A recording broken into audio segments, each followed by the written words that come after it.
Hey everybody, this is ODD of ODD TV, Odd Reality, and I am here with Edward Hendrie, the author of several books including 9/11, Enemies Foreign and Domestic, Solving the Mysteries of Babylon the Great, Bloody Zion, and The Greatest Lie on Earth, proof that our world is not a moving globe. He's an amazing researcher with a gift of being able to write easy-to-digest books that are packed full of information. Personally, I've read The Greatest Lie on Earth, and that's why we're here today. We will be going over our level and stationary Earth, the subject of the Jews and the Jesuits and many other things. And I want to say that, when we bring up the Jews, we're not saying every single Jew on Earth is responsible for the problems that we have, but what we have traced and noticed is that the elite, powerful Jews that are wealthy and stuff, they have a lot of pull and a lot of control over what's going on in our world. And it's easy to see, and it's kind of hard to admit or talk about because, it's just one of those taboo things. It's like calling out a whole race. So that's not what we're trying to do. I look at Jews like a religion. If you practice Judaism, all that stuff, either way, we're going to be going over Jews, Jesuits, Flat Earth, and a lot of other stuff. So thanks for tuning in, and let's get started. Edward, glad to finally have you on. How are you? I'm doing well. Thank you for having me. Absolutely. So I typed up a few questions. That's what I like to do in my interviews. I just like to be prepared. So I'm going to be going over these questions, but of course, with what I got written down, we could go off a little bit off tangent or whatever. So here's my first question. Can we get a brief introduction about your life as a researcher? When did you wake up to the lies of the world, and what was it that got you going? Well, first of all, what got me going was I was saved by the grace of God through faith in Jesus Christ. And along with salvation comes what is known as the unction of the Holy Spirit. And with that unction comes understanding. And God's revealed to me a lot of the conspiracies in this world. My eyes were now opened, okay? When I started reading the Bible, it became clear to me, first of all, that the religion that I was in, Roman Catholicism, was reflected in the Bible very clearly through the actions and what Jesus said about the Pharisees. There seemed to be a parallel. And I realized very quickly that the religion of Christianity was very different from Roman Catholicism. So that was the first thing that was revealed to me. And then I began researching Roman Catholicism and came to understand many of the other conspiracies in this world. A lot of people use the term conspiracy theory. Most don't understand that term, conspiracy theory, was actually coined by the CIA as a way of denigrating those who were researching the conspiracy behind the assassination of John Kennedy.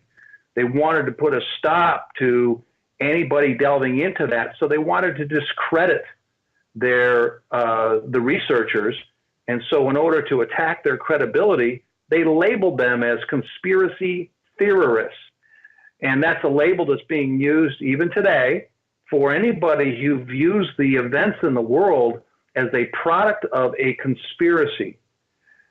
But that's how I got started. So that's like a project. Is that Project Mockingbird, where the CIA coined the term? Well, Project Mockingbird was actually where they paid radio and television personalities to parrot the government line. So they were using them as tools to propagandize the population, which they do even today. I mean, that was just one that was uncovered, but that process goes on today. It has continued. Absolutely, I see it. So, with that introduction, let's dive right in. a lot of people out there have read your book. If anybody is looking into the flat Earth and you're researching, wondering what's going on with the shape of the Earth, like many have in the past couple of years, then I'm sure you've come across Edward Hendrie's book, The Greatest Lie on Earth. So I want to know, how long were you looking into the flat Earth before understanding that it was the truth? Well, that's funny. I was looking on YouTube and I came across a video, and the video was called Flat Earth Conspiracy. I believe it was posted by Eric Dubay, and it was sort of an amalgam of a bunch of different other videos that he had put together. And part of the video was done by a guy named Rory Cooper, and he had a YouTube channel called My Perspective. And he has subsequently removed his videos, and I'll talk about that in a minute. But what Rory Cooper revealed in there was so clear to me that what he was saying was true. I was amazed. So I'm watching this video thinking to myself when I first started watching that in my mind, oh, I get it. There's a conspiracy to portray the world as flat in order to discredit those who are investigating the other government conspiracies. That was my initial thought. But when I looked at it, then I realized, well, wait a minute, no. This is not at all that. There actually is a flat Earth. Now, I checked out what he was saying. I began to research, and everything I researched and found confirmed what Rory Cooper had said. And I'm looking at this, and at every turn, it checked out.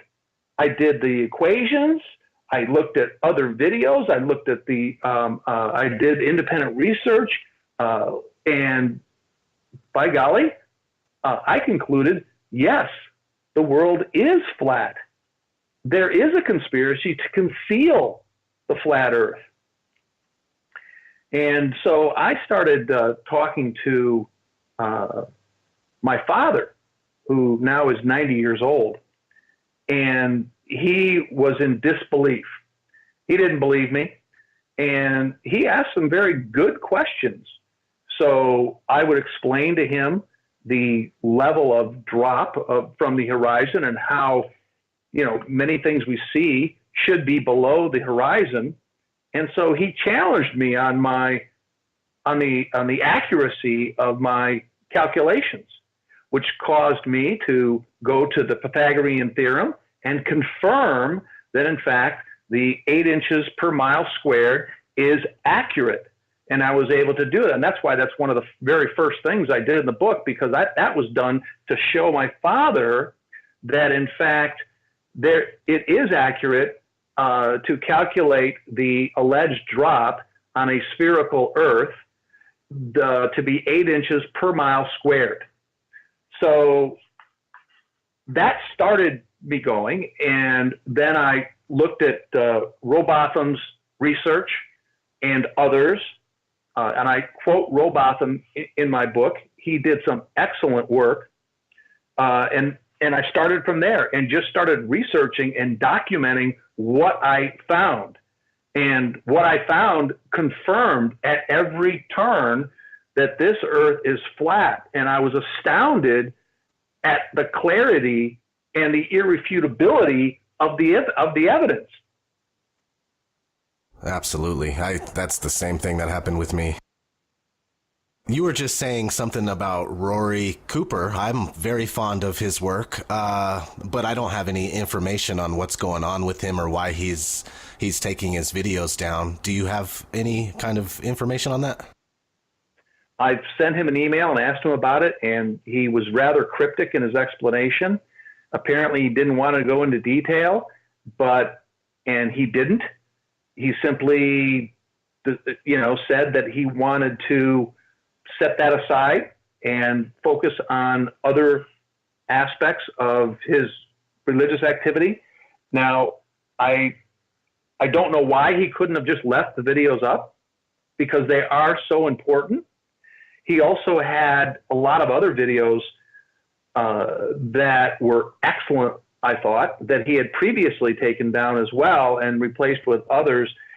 I don't understand why, whether he's under pressure, I don't know. There's a lot that comes along with taking a stand for the flat earth. A lot of people have suffered and are put under a lot of pressure to back away from the flat earth. And maybe there was pressure put on him. I don't know. But he was rather cryptic in his explanation to me. And I didn't speak with him over the telephone. It was all over email. Okay. Yeah, I mean, I've seen it happen. It's pretty tough doing this. I've seen it happen with BS detector. A lot of you guys out there are familiar with that.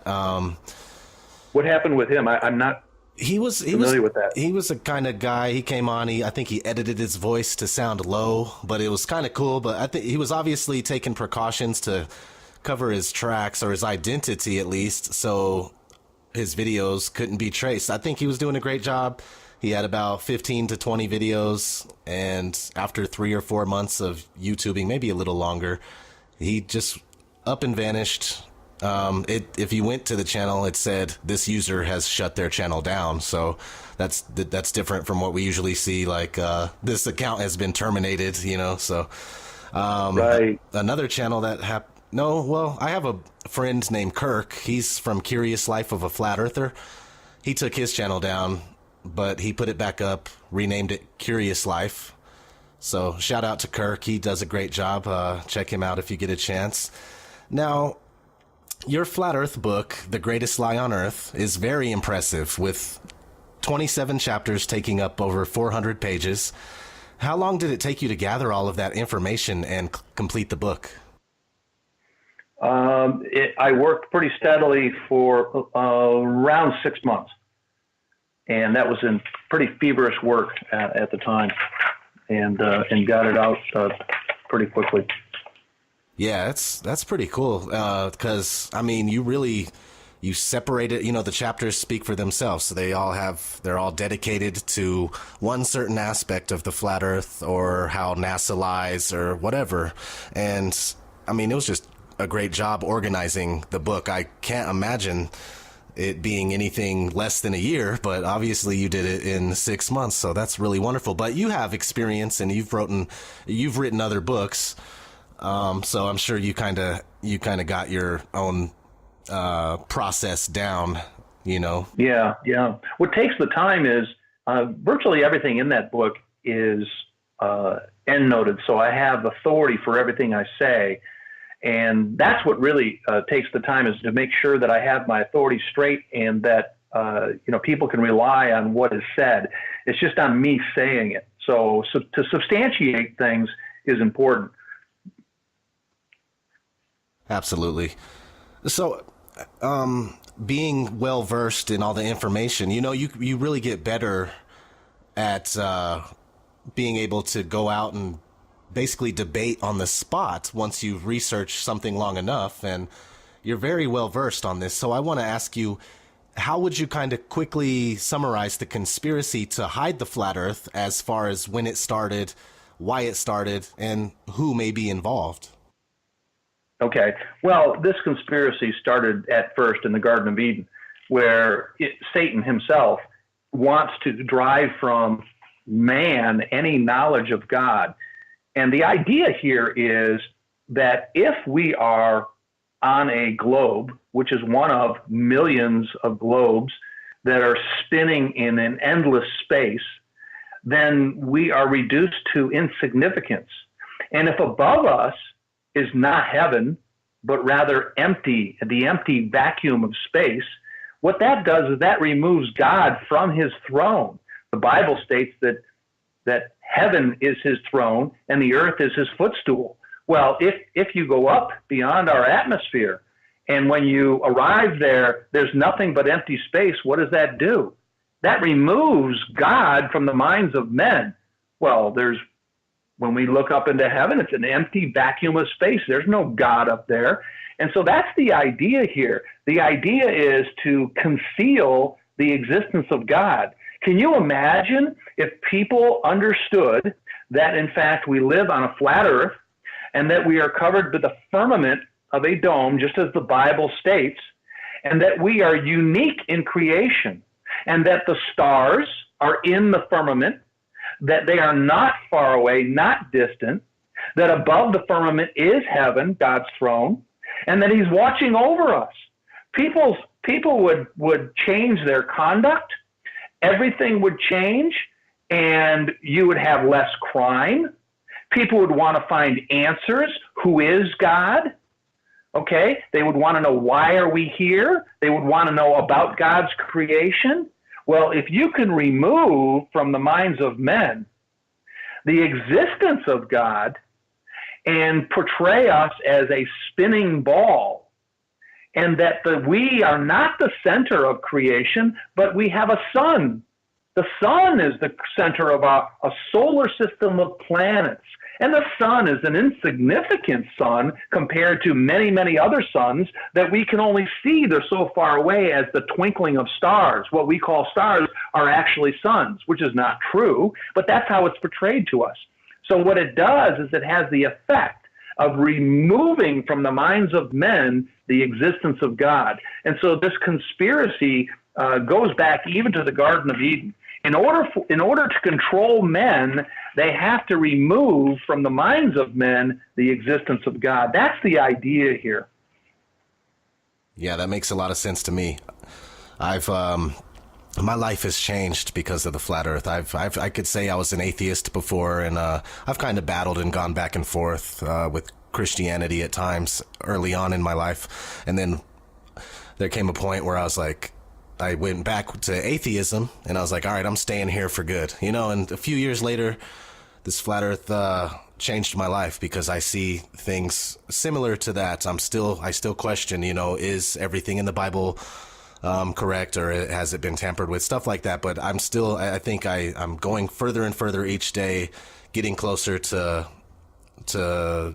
what my path is leading me somewhere on purpose, and I'm anxious to see where I end up and what exactly I believe in after that. But so we basically covered there how it got started, and why.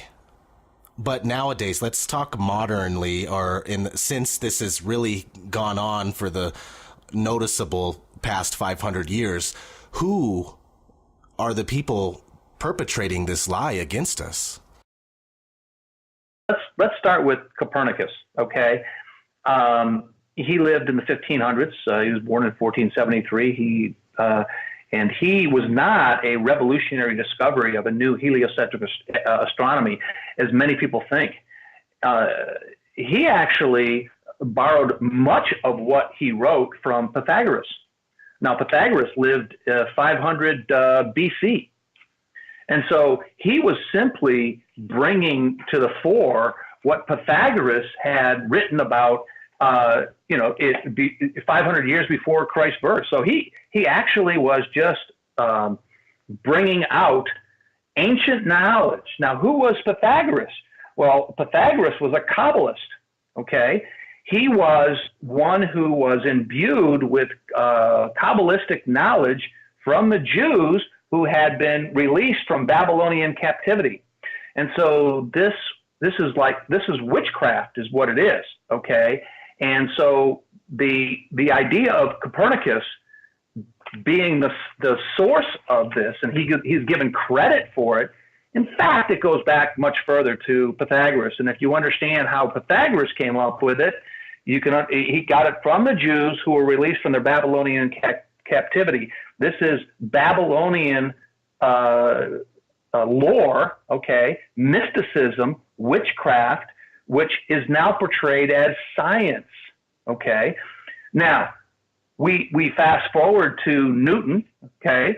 And Newton he came up with this idea of gravity in order to explain the many objections to this system where we're spinning around the sun. How can that be? How can somebody be standing on a globe which is spinning at 1,000 miles per hour and not fly off the globe through centrifugal force? Because people knew that this doesn't make sense. How can that be? So Newton came up with this concept of gravity. Again, that is mysticism. It's not science. Okay. Now, he was also a Kabbalist. He read Hebrew. He did a lot of study in the Kabbalah and the Talmud. Okay. And in fact, his writings are digitalized, and they are now in Israel's National Library at Hebrew University. And there's a reason for that. You see, they don't want it to be known the source behind gravity and heliocentricity. Okay, this is actually a religion. This is a religious doctrine being cloaked in science. It's being portrayed as scientific because gravity has never been proven. Gravity is a theory. And in fact, if you examine the theory of gravity, it really makes no sense. Because if gravity was the basis for people to stand on the earth and be able to stand upside down and not be flying off with the spin of the earth, gravity is based on the mass of the earth. And the gravitational pull is supposed to be equal all over the earth. So there's equal pull based on the mass, not based on the spin of the earth. Well, therein lies the problem. And therein lies the proof that it can't possibly be true. Because if the idea behind gravity is that it's supposed to work against the centrifugal force, if you were at the equator, then the centrifugal force would be much greater because you're traveling at 1,000 miles per hour than it would be if you were further north or further south of the equator. Your weight would be different.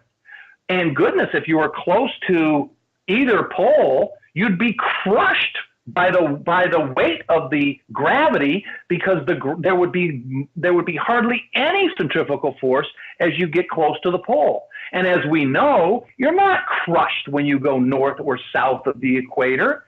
Your weight remains relatively the same. And so this idea of gravity being the force that works against centrifugal force by the spin of the earth is a myth. And people don't think about it, but it makes no sense. The reason that we don't fly off into space is because we're not spinning. It's a flat earth.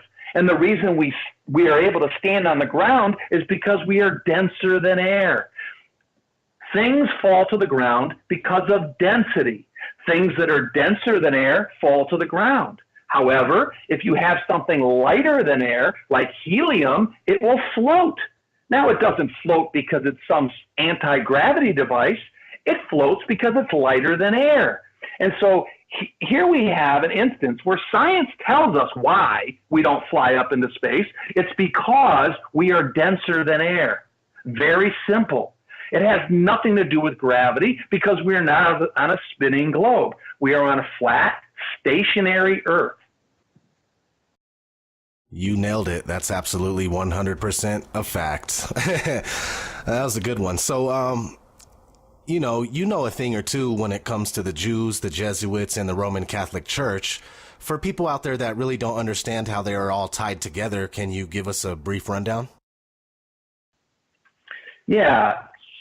When we talk about the Roman Catholic Church, understand that at the beginning of Christianity, the Jews were trying to undermine the Christians, and they were trying to Judaize Christianity. See, salvation is by the grace of God through faith in Jesus Christ. It does not require works. You cannot earn salvation through works. Whereas all other religions, particularly Judaism, requires works for salvation. Okay? You have to do good works in order to earn salvation. Well, Jesus Christ came as a propitiation for our sins. That is, to pay the price for our sins. If you believe in Jesus Christ, then your sins will be paid for by him. And you do good works because of salvation, not to earn salvation, you see. And under Judaism, it's a religion based on salvation also by race. Well, Jesus said that he came to break down the door that separated Gentile from Jew. And so now there's no distinction between Gentile and Jew in God's kingdom. Salvation is by the grace of God through faith in Jesus Christ, regardless of whether you're Gentile or Jew. This racial distinction is a distinction which is something the Jews cling to, okay? But God has said he has wiped that out. So with the Roman Catholic Church, what the Jews were able to do is bring a lot of their traditions and create a false Christianity that basically had Judaism as its theology at its core. For example, the Jews have the Sanhedrin, okay? And the Sanhedrin were the 70 elders of the Jewish religion. Those 70 elders were called the chief priests, and they would elect the person known as the high priest. Well, in the Roman Catholic Church, they have the College of Cardinals. What does cardinal mean? It means chief. What are they? They are priests. They are the chief priests, you see. But they conceal it in a language that is not understood. All witchcraft has cryptic language which conceals the true meaning. And so the meaning of cardinal is chief priest. So they are the chief priests, the ancient chief priests of the Sanhedrin. They elect the high priest. Who's the high priest? The Pope.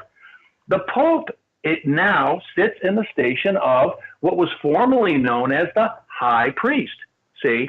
So Roman Catholicism is basically Judaism for Gentiles. The Mass, where they have a ceremony, where they sacrifice through their Catholic Mass Christ every week or every time they say Mass. Well, Jesus made it clear. He was sacrificed once for all time. There's no need for another sacrifice.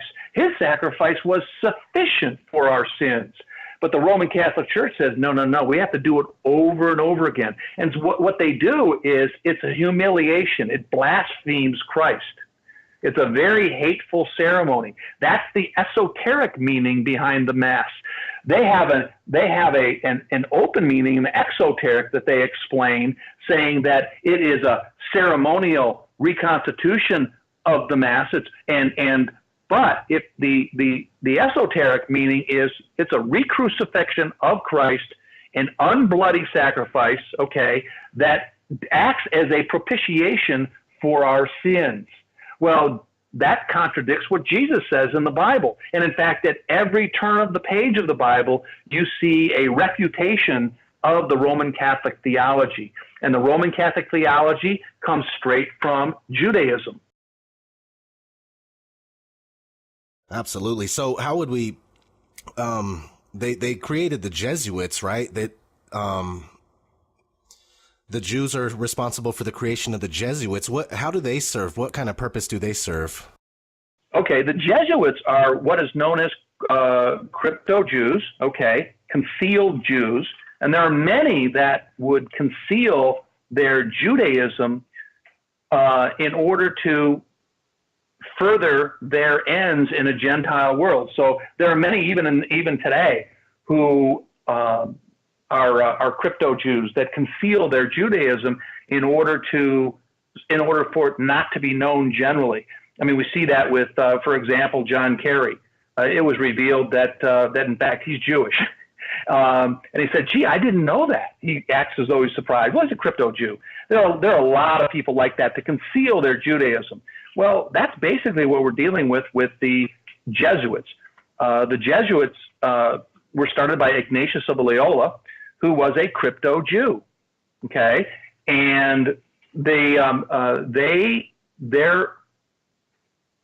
function within the Catholic Church is a Catholic order. They're a unique Catholic order and very powerful in that they are independent of the local cardinal. So the Jesuits, by their constitution, they are only answerable to the Pope. However, even though they're answerable to the Pope, the Black Pope, that is the Jesuit general, actually has authority over the white pope, who's the pontiff of the Roman Catholic Church. They're very powerful within the Roman Catholic Church. They have great control. They controlled the Council of Trent, which had curse after curse against Christian doctrine and against Christians in general. The idea of salvation by the grace of God through faith in Jesus Christ, which is the very theme of the Bible, was one of the things that they cursed. Now, give you an example of their power. Pope Benedict, the 16th confessor's Jesuit general Adolfo Nicholas. Okay, now he resigned as pope, almost certainly under the advice of his confessor, the Jesuit general. A Jesuit is always the confessor for the pope. They're very deceptive. In fact, if you look up the word Jesuitical in the Oxford Dictionary or any dictionary, it means to dissemble, to equivocate, as in a manner once associated with, and I say once associated with the Jesuits. Well, in fact, that is what the Jesuits are about. Okay.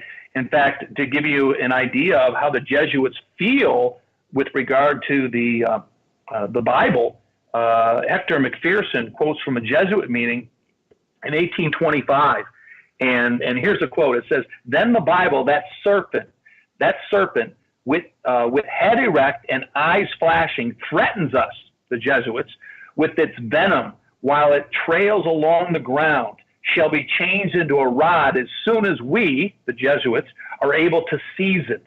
And it goes on. And they hate the Bible. They rail against it, okay?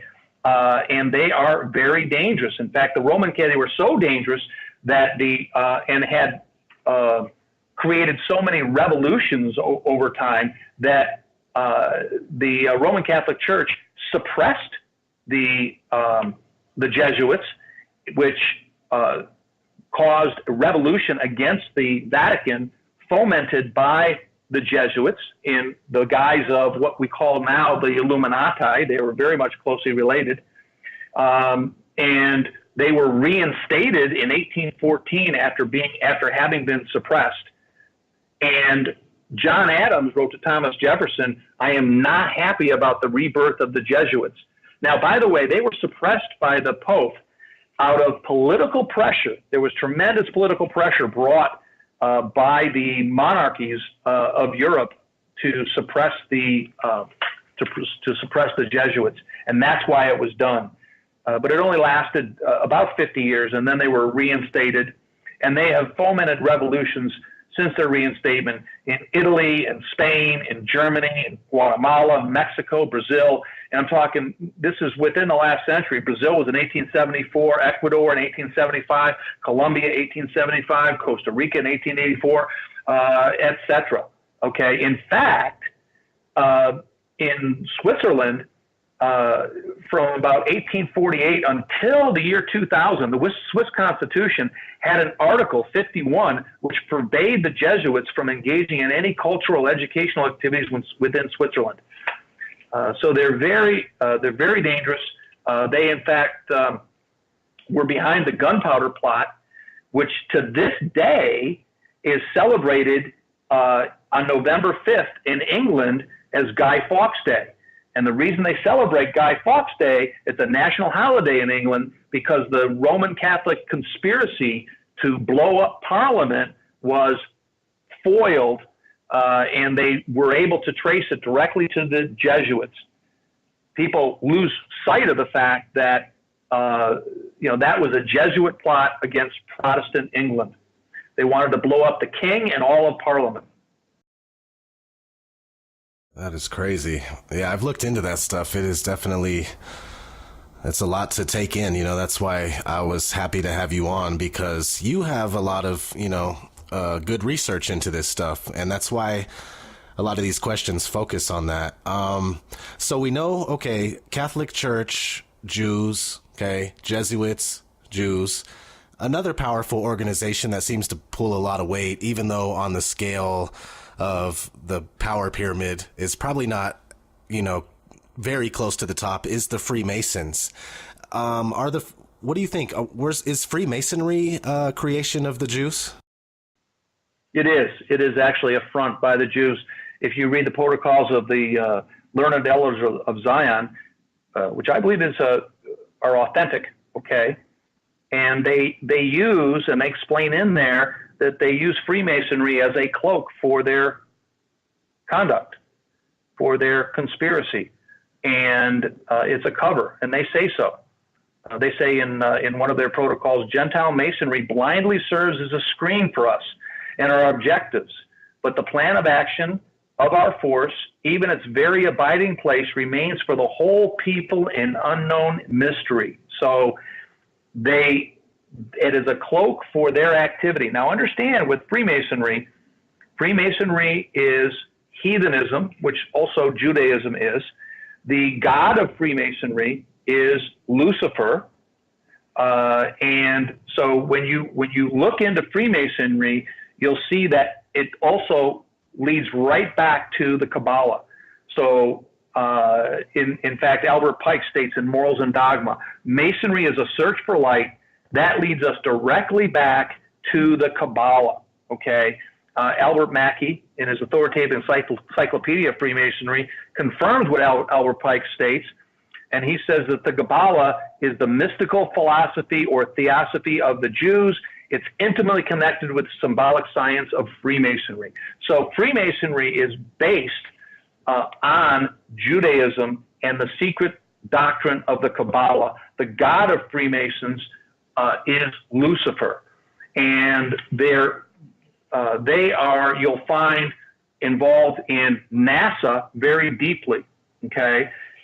Just to give you an idea, the manager of the Apollo program and command and service modules and deputy manager for the Gemini project was a guy named Kenneth Kleinneck, and he was a 33-degree Mason. He was the brother of Fred Kleinneck, who was the sovereign grand master of the Supreme Council, Mother Council of the World, Southern Jurisdiction of Freemasonry. And he, in the New Age article, Kenneth Kleinneck stated, now, how many of the astronauts themselves are Brother Masons? And he lists Edward Aldrin, Gordon Cooper, Don Eisler, Walter Schirra, Tom Stafford, Ed Mitchell, Paul Weitz. So a very significant plurality of the astronauts and the administrators of NASA are, in fact, Freemasons. So when you look at the deception of NASA, you see Freemasonry very closely underneath as far as the management level and the astronauts themselves. Yeah, that is so wild. I just can't believe that. So the Freemasons worship Lucifer, and so that means the Jews worship Lucifer. Jews have infiltrated the Vatican, and they got the world's biggest telescope, and they named it Lucifer. How about that? That's pretty crazy, huh? Yeah. How about that? And, I mean, it's just unbelievable, you know. They put it right in your face. Yeah, here's one thing I get confused on, and I've been wanting to ask you this. In the Bible, the Star of David is not referenced anywhere, but the Star of Remphan is. And I'm certain that the Star of Remphan is what's now called the Star of David. But the thing is that Remphan is another name for Saturn. And Saturn, that's what I could trace it to as Saturn. But when then you start looking into what Saturn means, Saturn seems to have so many different names and elements throughout history. I wonder what the relevancy truly is when it comes to Saturn, and if Saturn, Satan, Lucifer, etc. really are the same entity. I just wanted to get your thoughts on that. Yeah, well, when you start looking into the occult things, you find some very disturbing things. So, with regard to the Star of Remphan, I have not yet been able to find proof that it is the Star of David, although I have a strong suspicion that it is. Until such time as I actually have the proof, I'm going to hold off on giving an opinion on that because I don't have the proof. I only like to say things if I have proof. So until I see the evidence, then I'm going to hold off. But I do suspect, and anything, any investigation starts with a suspicion, but I haven't yet come up with the proof. And so I would hesitate to go out on a limb and say that, yes, the Star of Remphan is the Star of David that is now the symbol of the Jewish power, okay, which was first indicated with Rothschild. I can't say that, so I don't know. But what I can tell you is this idea of trying to conceal the flat Earth is brought about because they do serve a heathen god, and all of these gods, even Apollo is it's another name for the devil. Okay, they even name their rockets after heathen gods. Why? Well, if you read the Bible, it says the invisible things of him from the creation of the world are clearly seen, being understood by the things that are made, even his eternal power and Godhead. So that's that. And I'm quoting from Romans chapter 1. So you see, the flat earth reveals the invisible things of God to man. Satan can't have that. He can't have that revealed to man. He must conceal that, you see. And so a good revelation of this is in the book by George Orwell, 1984. There's a passage in there where O'Brien is speaking with Winston Smith, who apparently is being tortured by O'Brien, who is part of the government conspiracy. And he tells Winston Smith that we control matter because we control the mind. Now, that is so significant. That is so significant because if you understand what 1984 is, it's a dystopian novel written by George Orwell, who was an insider into the communist conspiracy. Now, communism is basically Judaism come into power. All of the major communists who were behind the communist revolution in Russia and throughout the world, international communism, are Jews. It's the Judaism that has come to political power. And so when he says we control matter because we control the mind, his point is that they don't actually control matter in actual sense. In other words, the world does not actually spin at 1,000 miles per hour, but they can convince people that it does. And so in that sense, they control matter because they can control the way people think. And so they control all the mass media. They control the educational system. And so from the beginning, when you show up in kindergarten or the first grade, you are presented with a globe. And then you were told about how the ancient savages, in their ignorance, thought the world was flat. But we're so much more enlightened now. And so they're conditioned to believe, well, if you think the world's flat, you're on the outs, you're dumbbell, you are a savage, see? And so that conditioning is very difficult for people to overcome. The whole society is built around this lie that we live on a globe.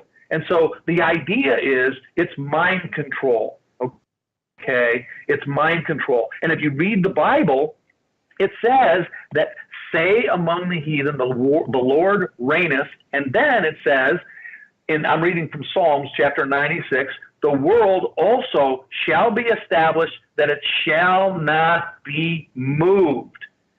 And then in the next sentence, he shall judge the people righteously. So the immovable earth is linked very closely with the righteous judgment of God. Well, part and parcel of the righteous judgment of God is punishment for sin. If people understood that the world was flat, they would understand that God is righteous and he punishes sin, you see. And so it would be an internal reign on people's actions.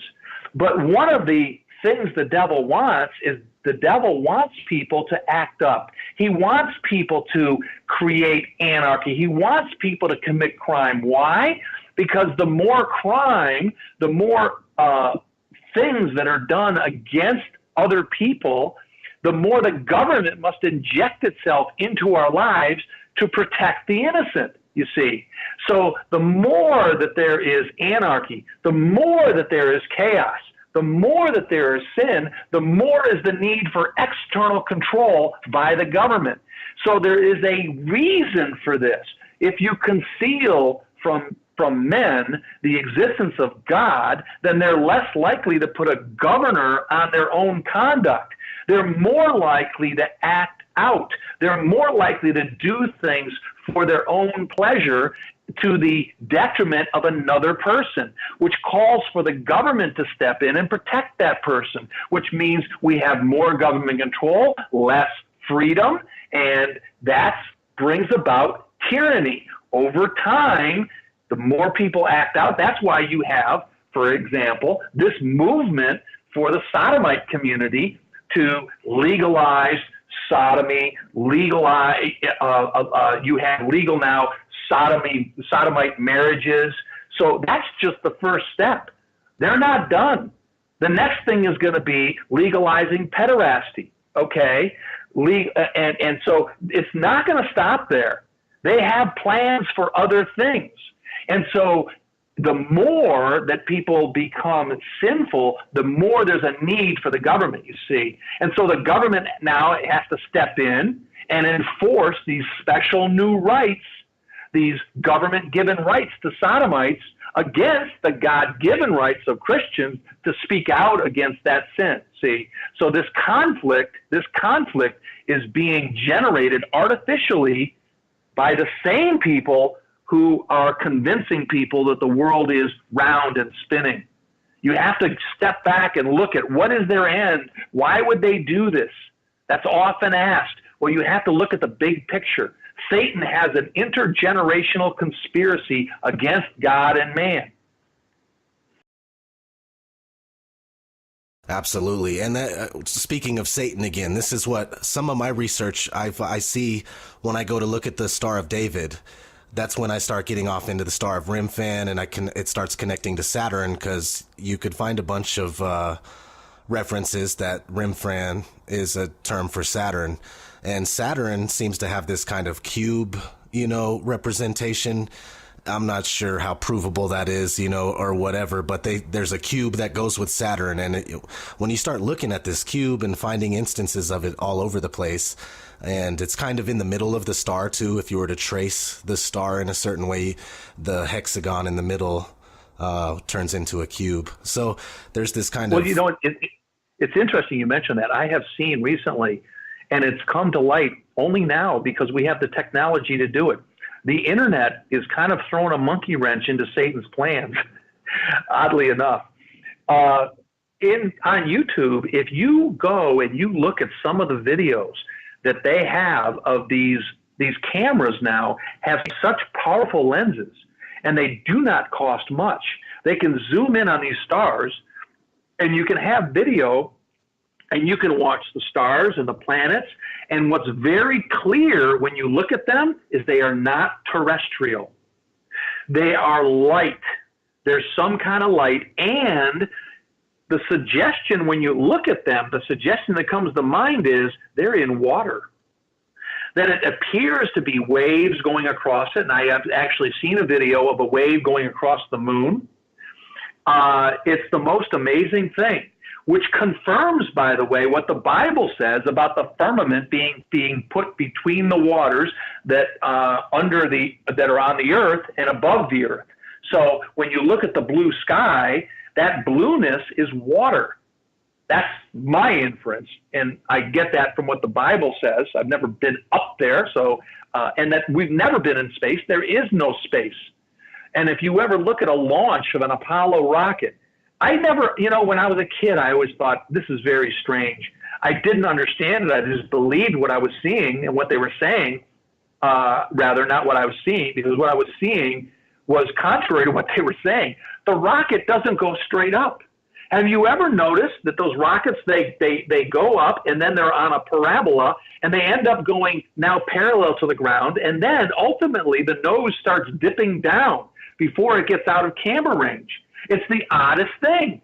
And I think it's evident that those rockets don't go into space, that they're shot off into the ocean, and that nobody's the ISIS space station. It's a big fraud. In fact, I saw a video one time where they were cutting to the International Space Station, and they cut to what appeared to be some kind of shed with a camera on a track with a globe next to it. And they said, "Oh, that's not the International Space Station," and then they cut away. And I've been trying to find that video. I saw it once, and I can't find it again. I thought, I'll come back and look at it. Well, I can't find it. Somebody posted it on YouTube. I saw it once, and I haven't been able to find it since. I've typed in all kinds of search terms, and I don't know what happened to it. I've seen the video. I will find it and send it your way. Yeah, that was a good one. Great. That was definitely a good one. And yeah, you could tell those rockets are definitely going into the Bermuda Triangle kind of area in the open ocean. You know, they're shooting it directly into the most open area of ocean water, and you watch it go down. You watch it, it doesn't go straight up or out, just like you're saying. It just arcs over and heads out of your view and finally to its resting place in the ocean. Right. It's crazy.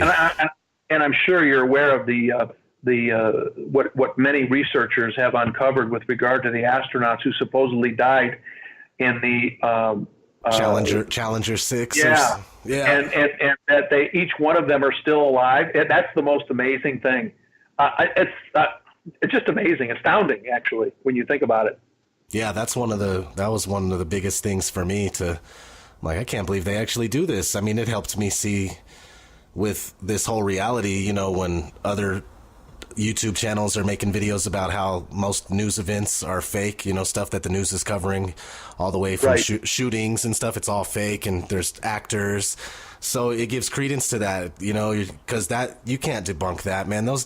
Those people didn't have twin brothers and sisters, and you know, they claimed some of them did, and that's just absolutely insane. Snopes tried to debunk that, and that's another way that you could just see the controlled opposition, like Metabunk, you know, and Snopes. Right. And I'd be interested to read what they have to say about that. That would be hilarious. It's on there. You could go look at it. It's absolutely mind-boggling how they try to dismiss it and say it's just a conspiracy theory. Well, think about it. If they can convince the world that the people in the world that the Earth is a spinning ball going at 1,000 miles per hour, while at the same time it's rotating around the sun at 67,000 miles per hour, while the sun in turn is supposed to be hurtling through the Milky Way at 500,000 miles per hour, while the Milky Way itself is supposed to be going at between 300,000 and over 1 million miles per hour, and that all of that spinning is being done while the North Star, which is 400 light years allegedly away, stays fixed over the North Pole. You just stop and think about it. If they can do that and convince people that we are spinning on this globe, then everything else, every other conspiracy, every other lie is child's play. They've got us, you see. Yeah, sad but true.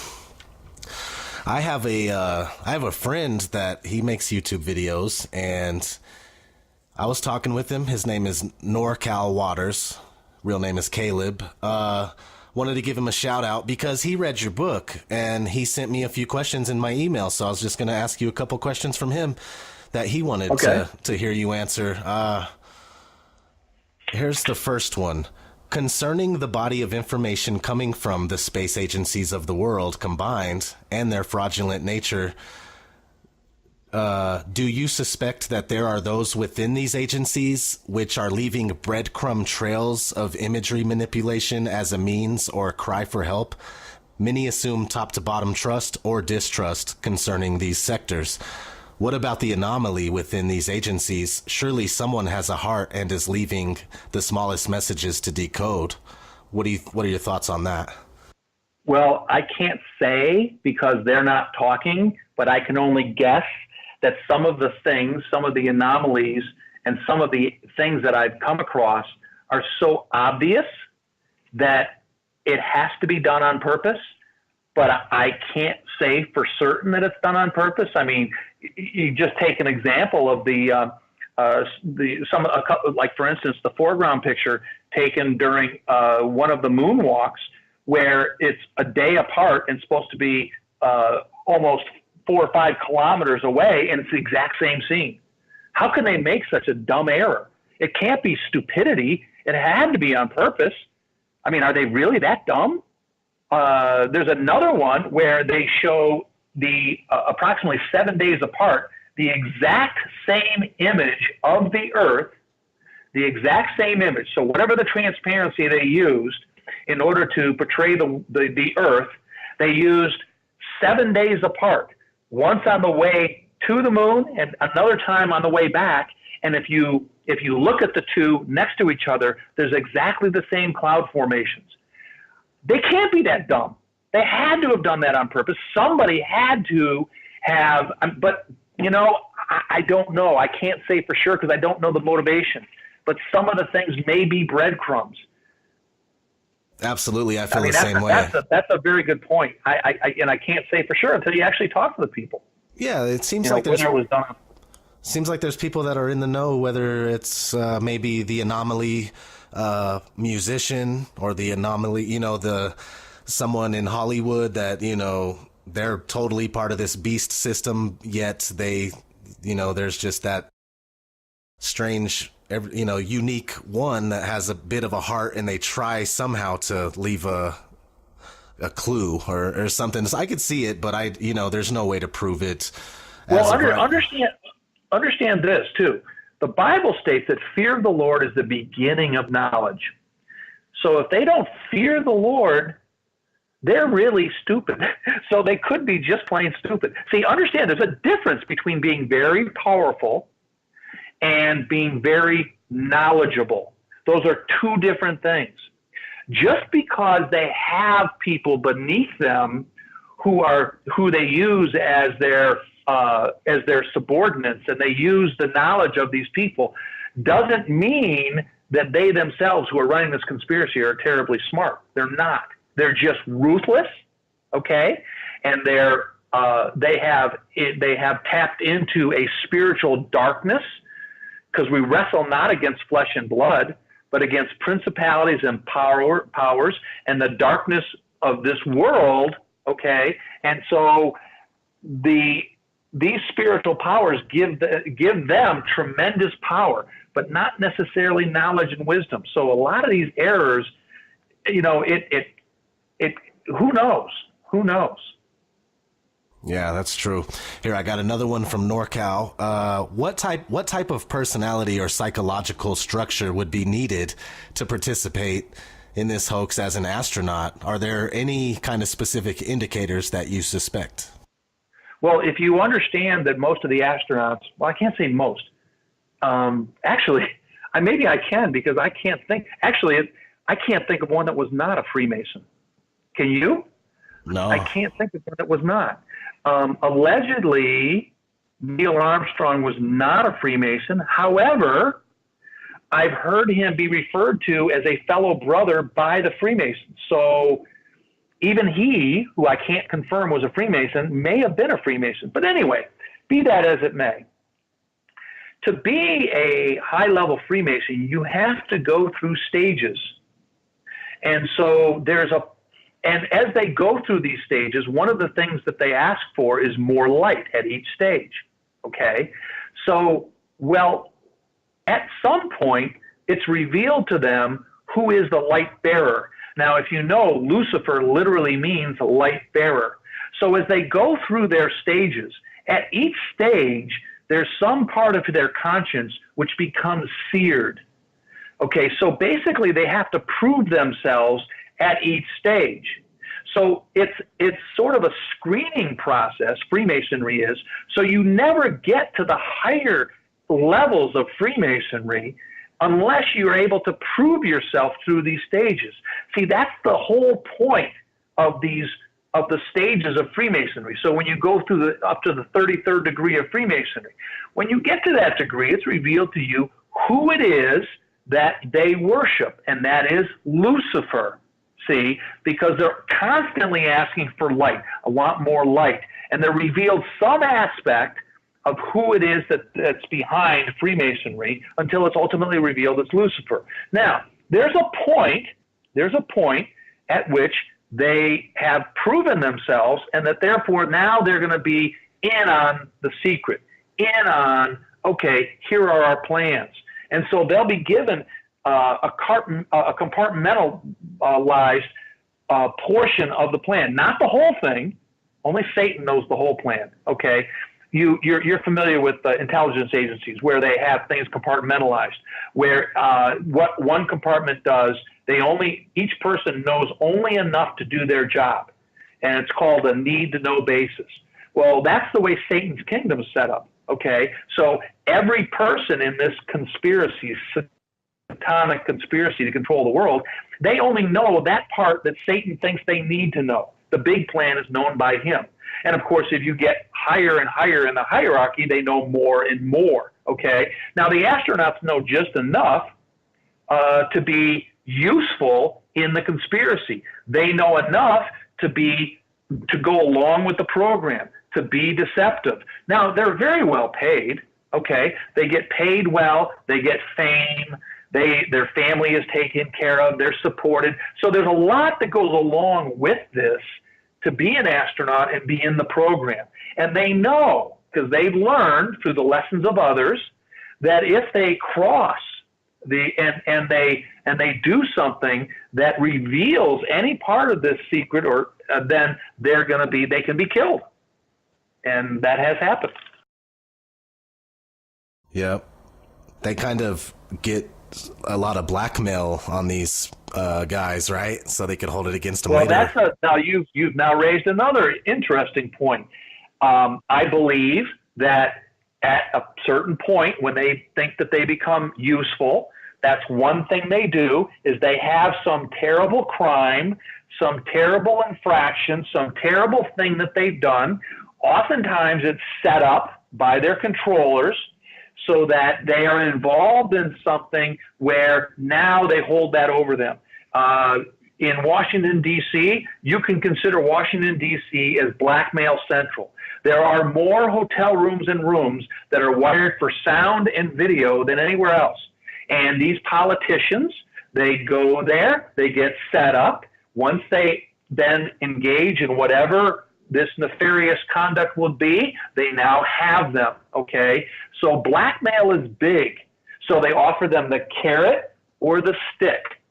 And yes, that's as old as time, this idea of blackmail.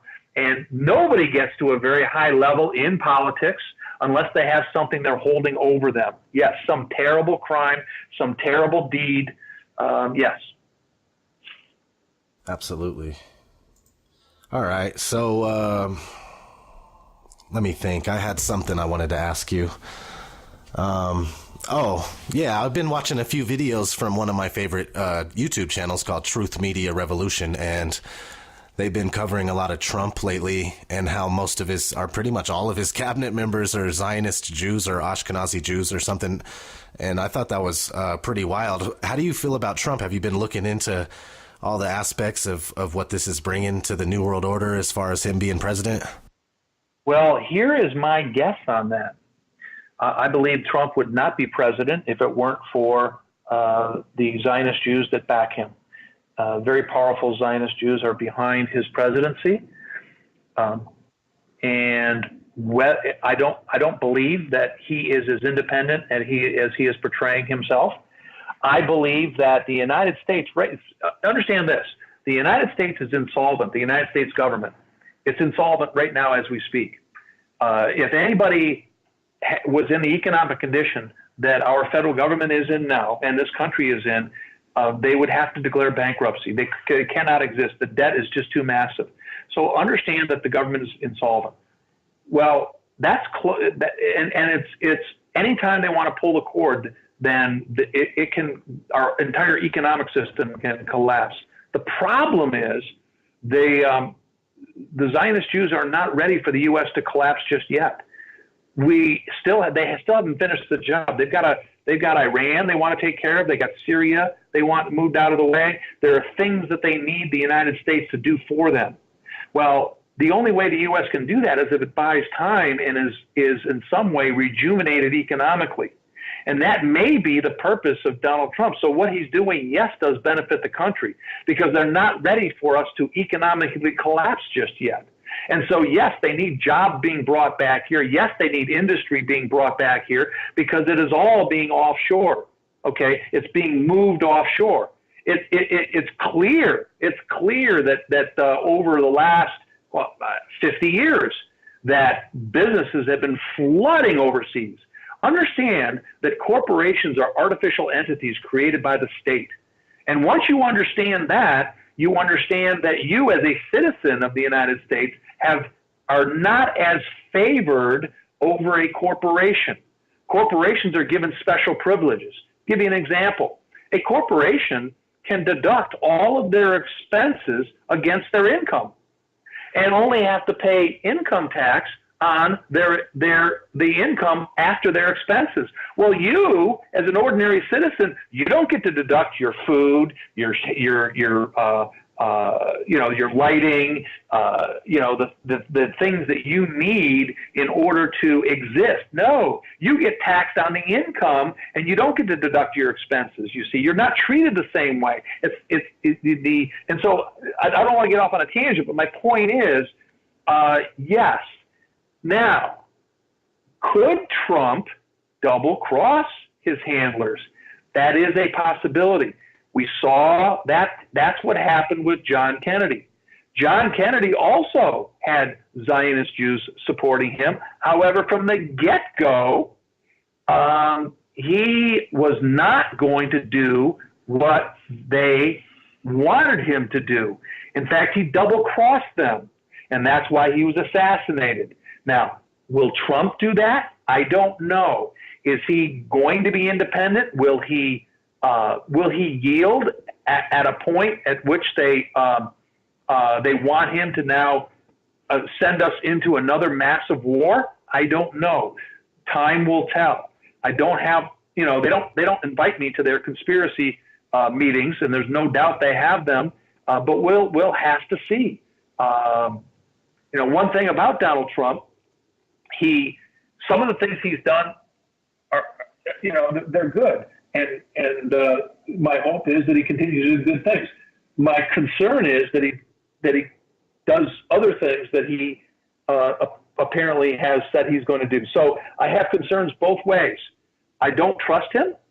I don't trust any politician. But the one thing about him, however, is that he has kind of kept his promises, which is really surprising. Because if you'll notice, for all the presidents up till Trump, they have gone back on promise after promise after promise. Even Ronald Reagan was a complete fraud. People talk about him as a paragon of conservatism. He was a liberal governor of California, and he was play acting as a conservative president, but he did nothing but raise taxes, grow government. He was a liberal, a closet liberal, and people didn't see that. They portrayed Bill Clinton as a moderate. He was practically a communist. So you can't go by what the media tells you. He's absolutely right that the media is completely controlled, and he calls them now fake news, which I think is hilarious. He's now turned the term that they use against real news done by real investigators who are not part of the corporate media. They initially called them fake news. Now it's being turned on them, and he calls them fake news, which I think is hilarious. But again, yes, I believe he is controlled by Zionist Jews. We'll just have to see what happens. Yeah, whether we're in trouble or not it might not be the case. Yeah, but is he going to be a John Kennedy, or is he going to be a Ronald Reagan? Yeah, I feel like either way he's going to be taking us one more step towards where they want us to be, whether it looks good during that time or not, like you were saying, Yeah. So is there anything you'd like to say? Is there anything you're working on before we get out of here? No, I appreciate you having me on, and this issue of flat Earth is very important because once people understand that the earth is flat, they'll start asking, well, then why was I lied to? And then all of the other conspiracies that the governments of the world are involved in become so clear, and it becomes so clear what their objective is. So that's very important. And ultimately, they'll come to a knowledge of Jesus Christ, and that's my hope. Good stuff. Yeah, it was a pleasure to have you on, and keep in touch, man. We could do this again sometime. Thank you. This goes on today. It has continued. Absolutely, I see it. So, with that introduction, let's dive right in. A lot of people out there have read your book. If anybody is looking into the flat Earth and you're researching, wondering what's going on with the shape of the Earth, like many have in the past couple of years, then I'm sure you've come across Edward Hendrie's book, The Greatest Lie on Earth. So, I want to know, how long were you looking into the flat Earth before understanding that it was the truth? Well, that's funny. I was looking on YouTube and I came across a video, and the video was called Flat Earth Conspiracy. I believe it was posted by Eric Dubay, and it was sort of an amalgam of a bunch of different other videos that he had put together. And part of the video was done by a guy named Rory Cooper. And he had a YouTube channel called My Perspective. And he has subsequently removed his videos, and I'll talk about that in a minute. But what Rory Cooper revealed in there was so clear to me that what he was saying was true. I was amazed. So I'm watching this video thinking to myself when I first started watching that in my mind, oh, I get it. There's a conspiracy to portray the world as flat in order to discredit those who are investigating the other government.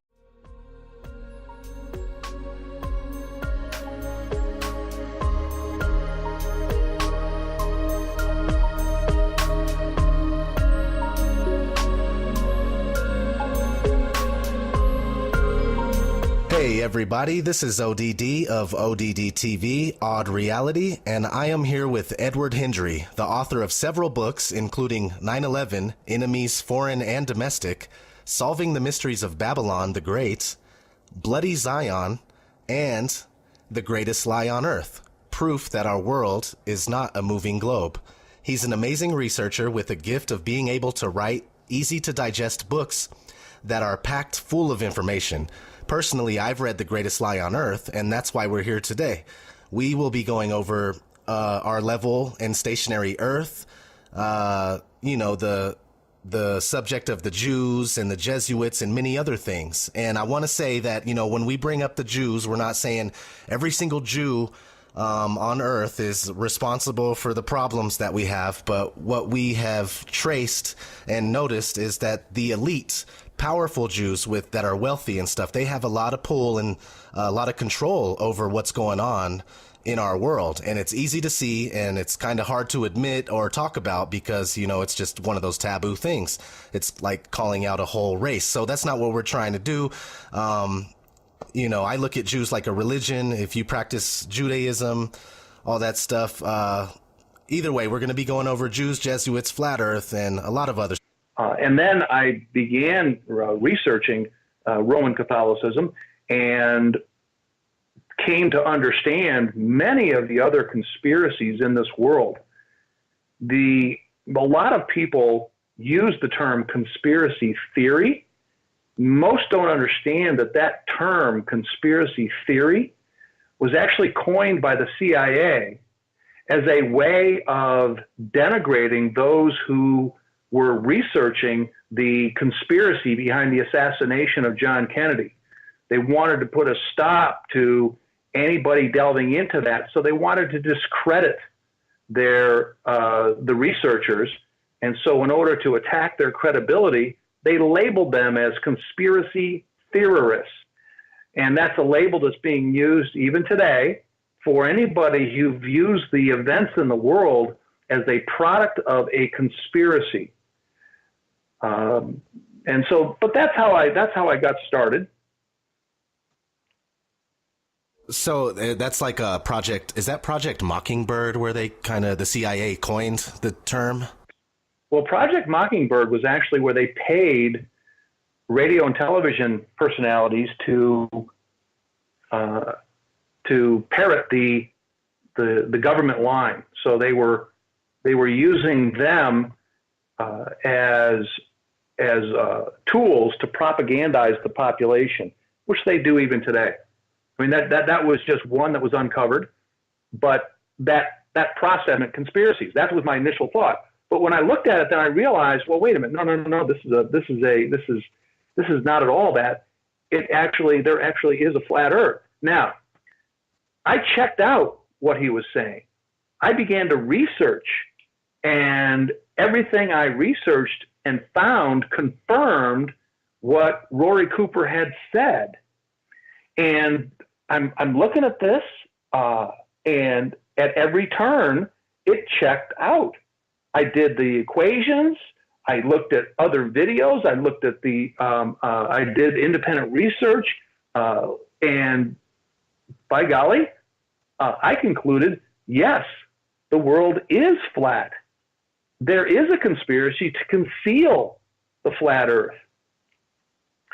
And so I started talking to my father, who now is 90 years old, and he was in disbelief. He didn't believe me, and he asked some very good questions. So I would explain to him the level of drop from the horizon and how, many things we see should be below the horizon. And so he challenged me on the accuracy of my calculations, which caused me to go to the Pythagorean theorem and confirm that, in fact, the 8 inches per mile squared is accurate. And I was able to do it. And that's why that's one of the very first things I did. So thanks for tuning in, and let's get started. Edward, glad to finally have you on. How are you? I'm doing well. Thank you for having me. Absolutely. So I typed up a few questions. That's what I like to do in my interviews. I just like to be prepared. So I'm going to be going over these questions, but of course, with what I got written down, we could go off a little bit off tangent or whatever. So here's my first question. Can we get a brief introduction about your life as a researcher? When did you wake up to the lies of the world, and what was it that got you going? Well, first of all, what got me going was I was saved by the grace of God through faith in Jesus Christ. And along with salvation comes what is known as the unction of the Holy Spirit. And with that unction comes understanding. And God's revealed to me a lot of the conspiracies in this world. My eyes were now opened. Okay, when I started reading the Bible, it became clear to me, first of all, that the religion that I was in, Roman Catholicism, was reflected in the Bible very clearly through the actions and what Jesus said about the Pharisees. There seemed to be a parallel. And I realized very quickly that the religion of Christianity was very different from Roman Catholicism. So that was the first thing that was revealed to me.